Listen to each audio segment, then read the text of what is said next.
Good morning to all. നമ്മൾ കഴിഞ്ഞ ക്ലാസ്സിൽ ഡിസ്കസ് ചെയ്തുകൊണ്ടിരുന്നത് ഡാറ്റ അനാലിസിസ് ആൻഡ് ഇൻ്റർപ്രിറ്റേഷനെ കുറിച്ചാണ്. അതിൻ്റെ അകത്ത് ഡിസ്ക്രിപ്റ്റീവ് അനാലിസിസ് ആണ് നമ്മൾ കഴിഞ്ഞ ക്ലാസ്സിൽ പറഞ്ഞുകൊണ്ടിരുന്നത്. അതിൻ്റെ അകത്ത് ഡിസ്ക്രിപ്റ്റീവ് അനാലിസിസിൽ unique dimensional analysis and bivariate analysis നമ്മൾ കഴിഞ്ഞ ക്ലാസ്സിൽ ഡീറ്റെയിൽ ആയിട്ട് ഡിസ്കസ് ചെയ്തിരുന്നു. അതിൻ്റെ അകത്ത് വരുന്ന സെവറൽ കാറ്റഗറീസ് നമ്മൾ ഡിസ്കസ് ചെയ്തിരുന്നു. ഇന്ന് നമ്മൾ ഡിസ്കസ് ചെയ്യാൻ പോകുന്നത് തേർഡ് കാറ്റഗറി, ഡിസ്ക്രിപ്റ്റീവ് അനാലിസിസിൽ വരുന്ന തേർഡ് കാറ്റഗറിയായ മൾട്ടി വേരിയറ്റ് അനാലിസിസ് എന്താണെന്നാണ് നമ്മൾ ഇന്നത്തെ ക്ലാസ്സിൽ സ്റ്റഡി ചെയ്യാൻ പോകുന്നത്. മൾട്ടി വേരിയറ്റ് അനാലിസിസ് എന്ന് പറയുമ്പോൾ അതിൻ്റെ ഹെഡിങ്ങിൽ നിന്ന് നമുക്ക് മനസ്സിലാവുന്നുണ്ട്. മൾട്ടി വേരിയറ്റ് അതായത് അനാലിസിസ് ചെയ്യുന്നത് എന്തിനാണ്? Multi variate. മൾട്ടി വേരിയറ്റ് എന്ന് പറഞ്ഞിട്ടുണ്ടെങ്കിൽ രണ്ടോ അതിലധികമോ ഉള്ളതിനെ പറയുന്നതാണ് മൾട്ടി വേരിയറ്റ് അനാലിസിസ്. അപ്പം മൾട്ടി വേരിയറ്റ് അനാലിസിസ് എന്ന് പറഞ്ഞാൽ എന്താണ്? The study related with more than two variables, it is termed as a multivariate analysis. അതായത് നമ്മൾ നടത്തുന്ന സ്റ്റഡി രണ്ടോ അതിലധികമോ വേരിയബിൾസിനെ കുറിച്ചാണെന്നുണ്ടെങ്കിൽ അതിനെ പറയുന്നതാണ് multi variate analysis.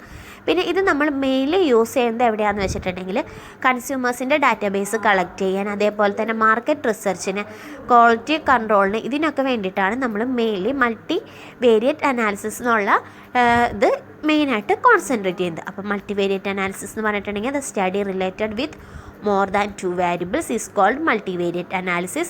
It is mainly used in database in consumers and market research and quality control.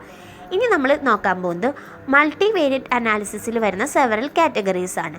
അതിൻ്റെ അകത്ത് mainly first one പറയുന്നതാണ് multiple regression analysis. Multiple regression analysis എന്ന് പറഞ്ഞാൽ എന്താണ്? ഇത് നമ്മൾ മെയിനായിട്ട് കോമൺ ആയിട്ട് മൾട്ടിവേരിയറ്റ് അനാലിസിസ് നമ്മൾ കോമൺ ആയിട്ട് യൂസ് ചെയ്യുന്ന ഒന്നാണ് മൾട്ടിപ്പിൾ റിഗ്രഷൻ അനാലിസിസ് എന്ന് പറഞ്ഞിട്ടുണ്ടെങ്കിൽ. അപ്പോൾ it is most commonly utilised multivariate technique. ഇതിൻ്റെ അകത്ത് നമ്മൾ എന്താ ചെയ്യണമെന്ന് വെച്ചിട്ടുണ്ടെങ്കിൽ it examine the relationship between a single metric dependent variable and two or more metric independent variable.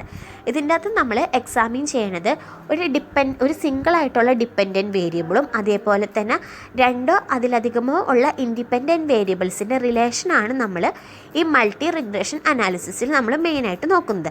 അപ്പോൾ ഇതിൻ്റെ അകത്ത് എന്താ സ്റ്റഡി ചെയ്യണമെന്ന് വെച്ചിട്ടുണ്ടെങ്കിൽ സിംഗിളായിട്ടുള്ള ഡിപ്പെൻഡൻറ്റ് വേരിയബിളും അതേപോലെ തന്നെ രണ്ടോ അതിലധികമോ ഉള്ള ഇൻഡിപെൻഡൻറ്റ് വേരിയബിൾസിൻ്റെ റിലേഷൻഷിപ്പാണ് നമ്മൾ മെയിൻലി മൾട്ടി റിഗ്രഷൻ അനാലിസിസിൽ നമ്മൾ നോക്കുന്നത്. നെക്സ്റ്റ് മൾട്ടിവേരിയറ്റ് അനാലിസിസിൽ വരുന്ന സെക്കൻഡ് കാറ്റഗറിയാണ് multiple discriminant analysis. Multiple discriminant analysis എന്ന് പറഞ്ഞിട്ടുണ്ടെങ്കിൽ discriminant analysis is a technique that is used by the researcher to analyse the research data when the criterion or dependent variable is categorical and independent variables is interval in nature. അതായത് multiple discriminant analysis നമ്മൾ mainly use ചെയ്യുന്നത് എന്തിനാണെന്ന് വെച്ചിട്ടുണ്ടെങ്കിൽ researcher അവരെ research ഡാറ്റയ്ക്ക് വേണ്ടിയിട്ടാണ്, അല്ലെങ്കിൽ research ഡാറ്റയുടെ അനാലിസിസിന് വേണ്ടിയിട്ടാണ് multiple discriminant analysis mainly conduct ചെയ്യുന്നത്. ഇതിൻ്റെ അകത്ത് ചെക്ക് ചെയ്യണത് എന്താണെന്ന് വെച്ചിട്ടുണ്ടെങ്കിൽ ദ ഇൻഡിപെൻഡൻറ്റ് വേരിയബിളിൻ്റെ ക്രൈറ്റീരിയ കാറ്റഗറൈസ് ചെയ്തിട്ടുണ്ടോ, അതേപോലെ തന്നെ ഇൻഡിപെൻഡൻറ്റ് വേരിയബിൾസിനെ ഇൻ്റർവെൽ നേച്ചറായിട്ടാണോ കൺസിഡർ ചെയ്തിരിക്കണേ എന്നുള്ളതാണ് നമ്മൾ ഇതിൻ്റെ അകത്ത് മെയിൻലി നോക്കുന്നത്. അപ്പോൾ മൾട്ടി ഡിസ്ക്രിമിനൻറ്റ് അനാലിസിസ് എന്ന് പറഞ്ഞിട്ടുണ്ടെങ്കിൽ റിസർച്ച് ഡാറ്റ അനാലിസിസ് ചെയ്യാൻ വേണ്ടിയിട്ടാണ് മൾട്ടിപ്പിൾ ഡിസ്ക്രിമിനൻറ്റ് അനാലിസിസ് യൂസ് ചെയ്യുന്നത്. ഇതിൻ്റെ അകത്ത് ചെക്ക് ചെയ്യണത് എന്താണെന്ന് വെച്ചിട്ടുണ്ടെങ്കിൽ ഡിപ്പെൻഡൻറ്റ് വേരിയബിൾ കാറ്റഗറൈസ് ചെയ്തിട്ടുണ്ടോ, അതേപോലെ തന്നെ ഇൻഡിപെൻഡൻറ്റ് വേരിയബിൾ ഇൻ്റർവെൽ നേച്ചർ ആണോ എന്നാണ് മെയിനായിട്ട് ഇതിൻ്റെ അകത്ത് നോക്കുന്നത്. പിന്നെ നമുക്ക് പറയാം the purpose of the discriminant analysis is correctly classify the observation or people into the homogeneous groups. അതായത് ഡിസ്ക്രിമിനൻറ്റ് അനാലിസിസിൽ നമ്മൾ ചെക്ക് ചെയ്യണം നമ്മുടെ ഒബ്സർവേഷൻസൊക്കെ ക്ലാസിഫൈ ചെയ്തിരിക്കുന്നത് കറക്റ്റായിട്ടാണോ, അതേപോലെ തന്നെ ഹോമോജീനിയസ് ഗ്രൂപ്പിന് അതായത് സെയിം ക്യാരക്ടറിസ്റ്റിക്സ് ഉള്ളതിന് സെയിം ഗ്രൂപ്പിൻ്റെ അണ്ടറിലാണോ കൊണ്ടുവന്നിരിക്കണേ എന്നുള്ളതൊക്കെ നമ്മൾ ചെക്ക് ചെയ്യണം. അപ്പം മൾട്ടിപ്പിൾ ഡിസ്ക്രിമിനൻറ്റ് അനാലിസിസിൽ പറയുന്നത് അല്ലെങ്കിൽ ഇതിൻ്റെ പർപ്പസ് എന്താണെന്ന് വിചാരിച്ചിട്ടുണ്ടെങ്കിൽ മെയിൻലി നമ്മൾ നടത്തിയിരിക്കുന്ന ഒബ്സർവേഷനൊക്കെ ക്ലാസിഫൈ ചെയ്തിരിക്കുന്നത് കറക്റ്റായിട്ടാണോ, അതേപോലെ തന്നെ നമ്മുടെ പീപ്പിൾസ് ഉള്ളത് ഹോമോജീനിയസ് ആയിട്ടുള്ള ഗ്രൂപ്പിലാണോ അതിനെ കാറ്റഗറൈസ് ചെയ്തിരിക്കണേ എന്നുള്ളതാണ് മൾട്ടിപ്പിൾ ഡിസ്ക്രിമിനൻറ്റ് അനാലിസിസിൽ പറയുന്നത്. ഇനി മൾട്ടിവേരിയറ്റ് അനാലിസിസിൽ വരുന്ന തേർഡ് കാറ്റഗറിയാണ് മൾട്ടിവേരിയറ്റ് അനാലിസിസ് ഓഫ് വേരിയൻസ്. അതായത് മനോവ എന്നാണ് ഈ മൾട്ടിവേരിയറ്റ് അനാലിസിസ് ഓഫ് വേരിയൻസിന് ഷോർട്ട് ഫോമിൽ നമ്മൾ പറയുന്നത്. അപ്പം മൾട്ടിവേരിയറ്റ് അനാലിസിസ് എന്ന് പറഞ്ഞിട്ടുണ്ടെങ്കിൽ it is an extension extension of two way analysis of variance. അതായത് ടു വേ അനാലിസിസ് ഓഫ് വേരിയൻസിൻ്റെ എക്സ്റ്റൻഷനെ പറയുന്നതാണ് മനോവ എന്ന്. This analysis is mainly used by the researcher to test the hypothesis related with multivariate difference in group responses to experimental manipulations. അതായത് മനോവ മെയിനായിട്ട് എന്തിനാണ് use ചെയ്യണമെന്ന് വെച്ചിട്ടുണ്ടെങ്കിൽ, നമ്മൾ ഹൈപ്പോത്തസിസ് ടെസ്റ്റ് ചെയ്തിട്ടുണ്ട്. ആ ടെസ്റ്റ് ചെയ്തിരിക്കുന്ന ഹൈപ്പോത്തസിസ് നമ്മുടെ മൾട്ടിവേരിയറ്റിനായിട്ട്, അതായത് നമ്മൾ എക്സ്പെരിമെൻറ്റിനെ മാനിപ്പുലേറ്റ് ചെയ്ത് വെച്ചിട്ടുണ്ടായിരിക്കും. അതിൻ്റെ റിസൾട്ടായിട്ട് മാച്ച് ചെയ്യണ്ടോ എന്നറിയാനായിട്ടാണ് നമ്മൾ മൾട്ടിവേരിയറ്റ് അനാലിസിസ് നമ്മൾ മെയിൻലി നോക്കുന്നത്. അപ്പോൾ it is a extension form of a variance analysis and it mainly used in the researcher to test the hypothesis.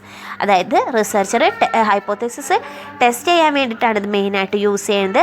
ഇതിൻ്റെ അകത്ത് നമ്മളൊരു ഹൈപ്പോത്തസിസ് സെറ്റ് ചെയ്ത് വെച്ചിട്ടുണ്ടായിരിക്കും. ആ സെറ്റ് ചെയ്തിരിക്കുന്നത്, അതായത് നമ്മൾ മാനിപ്പുലേറ്റ് ചെയ്ത് വെച്ചിരിക്കുന്ന ഹൈപ്പോത്തസിസ് ആയിട്ട് നമ്മൾ കണ്ടുപിടിച്ചിരിക്കുന്ന റിസൾട്ട് മാച്ച് ആവുന്നുണ്ടോ എന്നുള്ളത് നോക്കാനാണ് നമ്മൾ മെയിൻലി മനോവ ഉപയോഗിക്കുന്നത്. പിന്നെ നമുക്ക് പറയാം, this techniques examine the relationship between several categorical independent variable two or more dependent variable. ഇതിൻ്റെ അകത്ത് നമ്മൾ എക്സാമിൻ ചെയ്യുന്നത് എന്താണെന്ന് വെച്ചിട്ടുണ്ടെങ്കിൽ, സെവറൽ കാറ്റഗറീസ്, അതായത് ഇൻഡിപെൻഡൻറ്റ് വേരിയബിൾസിൻ്റെ സെവറൽ കാറ്റഗറീസും അതേപോലെ തന്നെ ഡിപ്പെൻഡൻറ്റ് വേരിയബിളിൻ്റെ ടു ഓർ മോർ കാറ്റഗറീസിൻ്റെ റിലേഷൻഷിപ്പ് ചെക്ക് ചെയ്യാനായിട്ടാണ്, അല്ലെങ്കിൽ എക്സാമിൻ ചെയ്യാനാണ് നമ്മൾ മെയിൻലി മനോവ യൂസ് ചെയ്യുന്നത്. അപ്പോൾ മനോവ എന്ന് പറഞ്ഞിട്ടുണ്ടെങ്കിൽ വേരിയൻസ് ഓഫ് അനാലിസിസിൻ്റെ ഒരു എക്സ്റ്റൻഷൻ ഫോമാണ്. ഇതിൻ്റെ അകത്ത് മെയിൻലി നമ്മൾ നോക്കുന്നത്, റിസർച്ചർ ഒരു ഹൈപ്പോത്തസിസ് ടെസ്റ്റ് ചെയ്തിട്ടുണ്ടായിരിക്കും. ആ ടെസ്റ്റ് ചെയ്യുന്നതിന് മുന്നേ നമ്മളൊരു മാനിപ്പുലേഷൻസ്, ഒരു എക്സ്പെരിമെൻ്റൽ മാനിപ്പുലേഷൻ നമ്മൾ കണ്ടുപിടിച്ചിട്ടുണ്ടായിരിക്കും. ആ മാനിപ്പുലേഷൻസിനായിട്ട് നമ്മുടെ ഹൈപ്പോത്തസിസ് മാച്ച് ആവുന്നുണ്ടോ എന്നുള്ളത് നമ്മൾ, അല്ലെങ്കിൽ അതിന് എന്തെങ്കിലും ഡിഫറൻസ് ഉണ്ടോ എന്നുള്ളത് കണ്ടുപിടിക്കാനാണ് മനോവ യൂസ് ചെയ്യുന്നത്. അതേപോലെ തന്നെ ഇതിൻ്റെ അകത്ത് നമ്മൾ എക്സാമിൻ ചെയ്യണത് സെവറൽ കാറ്റഗറിയിലുള്ള ഇൻഡിപെൻഡൻറ്റ് വേരിയബിളിനെയും അതേപോലെ തന്നെ ടു ഓർ മോർ ഡിപ്പെൻഡൻറ്റ് വേരിയബിൾസിൻ്റെ റിലേഷൻഷിപ്പാണ് നമ്മൾ മെയിൻലി കണ്ടക്ട് ചെയ്യുന്നത്. നെക്സ്റ്റ് നമ്മൾ പറയാൻ പോകുന്നത് മൾട്ടിവേരിയറ്റ് അനാലിസിസിലെ ഫോർത്ത് കാറ്റഗറിയായ ഫാക്ടർ അനാലിസിസ് ആണ് നമ്മൾ നോക്കാൻ പോകുന്നത്. ഫാക്ടർ അനാലിസിസ് എന്ന് പറഞ്ഞിട്ടുണ്ടെങ്കിൽ, it is a powerful and useful analytical approach to psychological behavior, financial and other type of data. അതായത് ഫാക്ടർ അനാലിസിസ് എന്ന് പറഞ്ഞിട്ടുണ്ടെങ്കിൽ എന്താണ്, ഇതൊരു പവർഫുൾ ആൻഡ് യൂസ്ഫുൾ ആയിട്ടുള്ള ഒരു അനാലിസിസ് ആണ്. അതായത് നമ്മുടെ ഏത് ഫീൽഡിലായാലും, സൈക്കോളജിക്കൽ, ബിഹേവിയർ ആൻഡ് ഫിനാൻഷ്യൽ, എന്ത് ടൈപ്പ് ഓഫ് ഡാറ്റാസിലായാലും ഇത് നമ്മൾക്ക് യൂസ് ചെയ്യാൻ പറ്റുന്ന ഒരു പവർഫുൾ ആൻഡ് യൂസ്ഫുൾ ആയിട്ടുള്ളൊരു ടെക്നിക്സ് ആണ്. അതേപോലെ നമുക്ക് പറയാം, this method for setting common factors variance from the set of observation. അതിൻ്റെ അകത്ത് ഈ മെത്തേഡ് നമ്മൾ മെയിനായിട്ട് യൂസ് ചെയ്യുന്നത് എന്താണെന്ന് വെച്ചിട്ടുണ്ടെങ്കിൽ, കോമൺ ഫാക്ടേഴ്സ് ഓഫ് വേരിയൻസ് നമ്മൾ ഒബ്സർവ് ചെയ്തിരിക്കുന്നത് നോക്കാനാണ് നമ്മളിത് മെയിൻലി യൂസ് ചെയ്യുന്നത്. പിന്നെ it reduce the It is the data reduction techniques in which the researcher reduces the large number of variables to a smaller, more manageable and factors. അതായത് factor analysis എന്ന് പറഞ്ഞിട്ടുണ്ടെങ്കിൽ, നമ്മൾക്ക് കിട്ടിയിരിക്കുന്ന ലാർജ് ഡാറ്റേനെ നമ്മൾ അതിൻ്റെ meaning അനുസരിച്ച്, അല്ലെങ്കിൽ അതിൻ്റെ ഇമ്പോർട്ടൻസ് അല്ലെങ്കിൽ റെലവൻസ് അനുസരിച്ച് നമ്മൾ റെഡ്യൂസ് ചെയ്യാണ്. ലാർജ് വോളിയം ഓഫ് ഡാറ്റേനെ നമ്മൾ സ്മോൾ വോളിയത്തിലേക്ക് കൺവേർട്ട് ചെയ്യാണ്. എന്തിനു വേണ്ടിയിട്ടാണ്? നമുക്ക് മോർ മാനേജബിൾ ആയിട്ടുള്ള, മാനേജ് ചെയ്യാൻ എളുപ്പത്തിന് വേണ്ടി. അപ്പം നമ്മൾ ഇപ്പോൾ പറഞ്ഞുകൊണ്ടിരുന്നത് ഫാക്ടർ അനാലിസിസ് ആണ്. ഫാക്ടർ അനാലിസിസ് എന്ന് പറഞ്ഞിട്ടുണ്ടെങ്കിൽ എന്താണ്, നമ്മുടെ ലാർജ് വോളിയം ഓഫ് ഡാറ്റേനെ നമ്മൾ സ്മോളായിട്ട് കൺവേർട്ട് ചെയ്യാണ്. എന്തിനു വേണ്ടിയിട്ട്? നമുക്കത് കുറച്ചും കൂടി മാനേജ് ചെയ്യാനുള്ള എളുപ്പത്തിന് വേണ്ടിയിട്ട് കൺവേർട്ട് ചെയ്യുന്നു. അതിനെ പറയുന്നതാണ് ഫാക്ടർ അനാലിസിസ്. നെക്സ്റ്റ് നമ്മുടെ കാറ്റഗറിയിൽ, അതായത് ഫിഫ്ത്ത് കാറ്റഗറി വരുന്നതാണ് കനോണിക്കൽ അനാലിസിസ്. കനോണിക്കൽ അനാലിസിസ് എന്ന് പറഞ്ഞിട്ടുണ്ടെങ്കിൽ ഇത് നമ്മൾ മെയിൻലി യൂസ് ചെയ്യുന്നത് എന്തിനാന്ന് വെച്ചിട്ടുണ്ടെങ്കിൽ, മെഷറബിൾ ആയിട്ടുള്ളതും അതേപോലെ തന്നെ നോൺ മെഷറബിൾ ആയിട്ടുള്ള വേരിയബിൾസിനെ പ്രെഡിക്റ്റ് ചെയ്യാൻ വേണ്ടിയിട്ടാണ്. അതായത് ഇൻഡിപെൻഡൻറ്റും അതേപോലെ തന്നെ ഡിപ്പെൻഡൻ്റ് ആയിട്ടുള്ള വേരിയബിൾസിൽ നമുക്ക് അൺപ്രഡിക്റ്റബിൾ ആയിട്ടുള്ളതോ അല്ലെങ്കിൽ മെഷർ ചെയ്യാൻ പറ്റുന്നതോ പറ്റാത്തതുമായിട്ടുള്ള വേരിയബിൾസിലേക്കാണ് നമ്മൾ മെയിനായിട്ട് കനോണിക്കൽ അനാലിസിസ് യൂസ് ചെയ്യുന്നത്. അപ്പോൾ it mainly used in both dependent and independent variables for the purpose of measurable and non measurable variables in the research. Next നമുക്ക് പറയാം, the study is the relationship between two set of data which several dependent and independent variables. ഇതിൻ്റെ അകത്ത് നമ്മൾ two set of ഡാറ്റയുടെ റിലേഷൻഷിപ്പാണ് കാണിക്കുന്നത്. That means dependent and independent വേരിയബിൾസിൻ്റെ റിലേഷൻഷിപ്പാണ് നമ്മൾ മെയിനായിട്ട് കനോണിക്കൽ അനാലിസിസിൽ നമ്മൾ ഷോ ചെയ്യുന്നത്.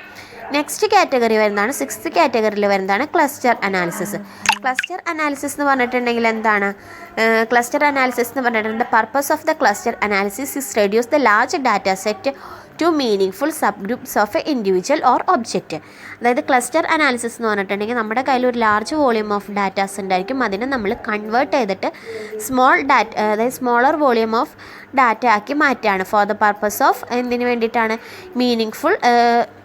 മീനിങ് ഫുള്ളായിട്ടുള്ള ഡാറ്റ കിട്ടാനായിട്ട്. അപ്പോൾ ക്ലസ്റ്റർ അനാലിസിസിൽ പറയുന്നത് എന്താണ്? അത് നമ്മൾ സെയിം ക്യാരക്ടറിസ്റ്റിക്സ് അനുസരിച്ച് ഒരു ക്ലസ്റ്ററായിട്ട് നമ്മൾ ഡിവൈഡ് ചെയ്യുകയാണ്. എന്നിട്ട് അതിനനുസരിച്ച് നമ്മൾ അതിൽ നിന്ന് ആവശ്യമില്ലാത്ത ഡാറ്റാസൊക്കെ റിമൂവ് ചെയ്തിട്ട് നമുക്ക് ആവശ്യമുള്ള ഡാറ്റാസ് മാത്രം എടുത്ത് അതിനെ ഒരു മീനിങ് ഫോർമാറ്റിലേക്ക് നമ്മൾ മാറ്റുന്നതിനെ പറയുന്നതാണ് ക്ലസ്റ്റർ അനാലിസിസ്. അപ്പോൾ cluster analysis means to reduce the large data set to meaning sub groups of individual or object, that is cluster analysis. Next 7th category is other methods. Other methods എന്ന് പറഞ്ഞാൽ എന്താണ്? അതിനകത്ത് പറയുന്നതാണ് other മെത്തേഡ്സിൽ പറയുന്നതാണ് percentage, അതായത് it likes ratio ആയിട്ട് relate ചെയ്തിട്ടുള്ളതാണ് other മെത്തേഡ്സിൽ വരുന്നത്. അതിൻ്റെ അകത്ത് നമ്മൾ കമ്പയർ ചെയ്യാനായിട്ട് സബ് ഗ്രൂപ്പ്സിൻ്റെ ഡിസ്ട്രിബ്യൂഷനെ കമ്പയർ ചെയ്യാനായിട്ടാണ് നമ്മൾ മെയിനായിട്ട് പെർസെൻറ്റേജ് എന്നുള്ളത് യൂസ് ചെയ്യുന്നത്. It like ratio. Percentage are also used for comparing the distribution or subgroups. Ratio is a figure which expressed in terms of other. The aim of using percentage is to simplify the problem of the comparison. അതായത് other മെത്തേഡ്സിൽ മെയിനായിട്ട് എന്താണ്? Ratio എന്ന് പറഞ്ഞിട്ടുണ്ടെങ്കിൽ നമ്മൾ mainly എങ്ങനെ express ചെയ്യുന്നത്? Percentage sign വെച്ചിട്ടാണ് നമ്മൾ റേഷ്യോ മെയിൻലി എക്സ്പ്രസ് ചെയ്യുന്നത്. അപ്പോൾ ഇതെന്തിനാണ് യൂസ് ചെയ്യുന്നത് വെച്ചിട്ടുണ്ടെങ്കിൽ നമ്മൾ ഡിസ്ട്രിബ്യൂഷൻ അല്ലെങ്കിൽ സബ് ഗ്രൂപ്പ്സിനെ നമ്മൾ കമ്പയർ ചെയ്യാൻ വേണ്ടിയിട്ടാണ് നമ്മൾ റേഷ്യോസ് യൂസ് ചെയ്യുന്നത്. റേഷ്യോ എന്ന് പറഞ്ഞിട്ടുണ്ടെങ്കിൽ ഇത് എക്സ്പ്രസ് ചെയ്യുന്നത് ഫിഗേഴ്സ് ആയിട്ടാണ് നമ്മൾ എക്സ്പ്രസ് ചെയ്യുന്നത്. Ratio is A figure which is expressed in terms of other. പിന്നെ നമുക്ക് പറയാം ഇതിൻ്റെ റേഷ്യോൻ്റെ എയിം എന്താണെന്ന് വെച്ചിട്ടുണ്ടെങ്കിൽ the aim of using percentage is simplify the problem of comparison. അതായത് നമ്മുടെ പ്രോബ്ലത്തിൻ്റെ കമ്പാരിസൺ സിംപ്ലിഫൈ ചെയ്യാനായിട്ടാണ് മെയിനായിട്ട് റേഷ്യോ നമ്മൾ യൂസ് ചെയ്യുന്നത്. അപ്പോൾ റേഷ്യോ ആണ് അതർ മെത്തേഡ്സിൽ വരുന്നത്. ഇനി നമ്മുടെ ലാസ്റ്റ് കാറ്റഗറി മൾട്ടിവേരിയേറ്റ് അനാലിസിസിൽ വരുന്ന 8th കാറ്റഗറി എന്ന് പറഞ്ഞിട്ടുണ്ടെങ്കിൽ ഇൻഫറൻഷ്യൽ അനാലിസിസ് ആണ്.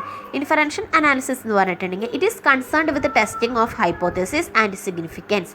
അതായത് ഇൻഫറൻഷ്യൽ അനാലിസിസിൽ വരുന്നത് മെയിനായിട്ട് ഇതിൻ്റെ അകത്ത് കൺസേൺ ചെയ്തിരിക്കുന്നത് എന്താണ്? ഹൈപ്പോത്തസിസിൻ്റെ ടെസ്റ്റിങ്ങും അതേപോലെ തന്നെ അതിൻ്റെ സിഗ്നിഫിക്കൻസ് ആണ് ഈ ഇൻഫറൻഷ്യൽ അനാലിസിസിൽ കൺസേൺ ചെയ്തിരിക്കുന്നത്. It is also related with the estimation of unknown population parameters. അതായത് ഇതിൻ്റെ അകത്ത് റിലേറ്റ് ചെയ്തിരിക്കുന്നത് എന്താണെന്ന് വെച്ചിട്ടുണ്ടെങ്കിൽ നമുക്ക് അൺനോൺ ആയിട്ടുള്ള പോപ്പുലേഷനാണ് നമ്മൾ ഇതിൻ്റെ അകത്ത് എസ്റ്റിമേറ്റ് ചെയ്യുന്നത്. നമുക്ക് പോപ്പുലേഷൻ്റെ സൈസ് എത്രയാണെന്ന് അറിയാത്ത സിറ്റുവേഷനിലാണ് നമ്മൾ ഇൻഫറൻഷ്യൽ അനാലിസിസ് മെയിൻലി കണ്ടക്ട് ചെയ്യുക. അപ്പോൾ ഇതിൻ്റെ അകത്ത് നമ്മൾ എന്താണ് ചെയ്യുന്നത്? It is testing the hypothesis test ചെയ്യും, അതിൻ്റെ സിഗ്നിഫിക്കൻസ് നോക്കുകയാണ് ചെയ്യുന്നത്. അതേപോലെ തന്നെ ഇതിൻ്റെ അകത്ത് നമുക്ക് അൺനോൺ ആയിട്ടുള്ള പോപ്പുലേഷൻ്റെ എസ്റ്റിമേഷൻ എടുക്കുകയും കൂടി ഇൻഫറൻഷ്യൽ അനാലിസിസിൽ ചെയ്യുന്നുണ്ട്. അപ്പോൾ ഇത്രയാണ് നമ്മുടെ മൾട്ടിവേരിയേറ്റ് അനാലിസിസിൽ വരുന്നത്. അപ്പോൾ മൾട്ടിവേരിയേറ്റ് അനാലിസിസിനെ നമ്മൾ മെയിനായിട്ട് എത്ര കാറ്റഗറീസ് ആയിട്ടാണ് തിരിച്ചിരിക്കുന്നത്? 8 കാറ്റഗറീസ് ആയിട്ടാണ് തിരിച്ചിരിക്കുന്നത്. അപ്പോൾ അതൊക്കെയാണ് നമ്മൾ ഇന്നത്തെ ക്ലാസ്സിൽ ഡിസ്കസ് ചെയ്തത്. അതിൻ്റെ അകത്ത് ഫസ്റ്റ് വൺ പറയുന്നതാണ് multiple regression analysis. Second one പറയുന്നതാണ് multiple discriminant analysis. Third one is MANOVA, that means multivariate analysis of variance. Fourth one is factor analysis. Fifth one is canonical analysis. Sixth one is cluster analysis. Seventh one is other methods. And last one is inferential analysis. These are the multivariate analysis. കൂടി നമ്മൾ data analysis and ഇൻ്റർപ്രിറ്റേഷനിലെ descriptive data analysis കഴിഞ്ഞു. ഇനി നമുക്ക് നാളത്തെ ക്ലാസ്സിൽ next topic എടുക്കാം. ഇന്നത്തെ ക്ലാസ് ഇത്രയേ ഉള്ളൂ. Thank you.